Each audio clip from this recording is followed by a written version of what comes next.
কোটা বিরোধীরা রাজধানীর বিভিন্ন সড়ক অবরোধ করলে চরম দুর্ভোগে পড়ে নগরবাসী। ঘণ্টার পর ঘণ্টা যানজটে আটকা পড়ায় অনেকে হেঁটে গেছেন গন্তব্যে, আবার কেউ পৌঁছতেই পারেনি। আন্দোলনকারীরা রেলপথ অবরোধ করায় ঢাকার সাথে সারা দেশে রেল যোগাযোগ বিঘ্নিত হয়।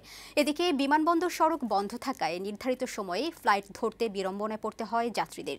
লিওন মীরের প্রতিবেদন। সরকারি চাকরিতে কোটা সংস্কারের দাবি আদায়ে মঙ্গলবার সকাল থেকেই ঢাকার সড়কে নামতে শুরু করে সরকারি বেসরকারি বিশ্ববিদ্যালয়ের শিক্ষার্থীরা। 11টার পর থেকেই বিভিন্ন সড়কে অবস্থান নেয় আন্দোলনকারীরা। শিক্ষার্থীদের সড়ক অবরোধের কারণে বিভিন্ন সড়কে যানজটের সৃষ্টি হয়। বিমানবন্দর সড়কের চিত্র ছিল এমন, ঘণ্টার পর ঘণ্টা অপেক্ষা করে এক পর্যায়ে হেঁটেই রওনা দেয় অনেকে। এদিন এই সড়কে যানজটে বেশি দুর্ভোগ পোহাতে হয় উড়োজাহাজের যাত্রীদের। অভ্যন্তরীণ এবং আন্তর্জাতিক ফ্লাইটের যাত্রীরা অনেকে সঠিক সময়ে বিমানবন্দরে পৌঁছাতে পারেননি। অনেকে হেঁটে গন্তব্যে যাওয়ায় গরমে অসুস্থ হয়ে পড়েন। কালচি ফ্লাইওভারে যেটা শুরু, সেখান থেকে পুরোটা জ্যাম। 2.5 ঘন্টা যাবত বসে থাকার পরে নিজে হাইটটাই শুরু করছি আর কি যাওয়া। 6টায় আইছি, আমার তো খিদে মাথা ভেঙে যায়। কাজের সমস্যা হয়েছে এক হিসাবে, একই দিকে আর দিকে হলো আমার চাকরির সমস্যা হতে পারে।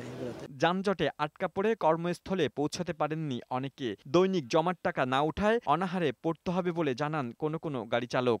আমরা তো রোডে গাড়ি চালাই পেটের দেয়, আপডাউন করে যা পাই তাই খেয়ে চলি, আজকে খাইতেই পারবো না। হ্যাঁ, এই যখন দুপুর হয়েছে না খাই রয়েছি সকাল থেকে পর্যন্ত, খাওয়ার খোঁজ খবর নাই। এক সপ্তাহ বয়ে রয়েছি, ঘরে বাজার নাই।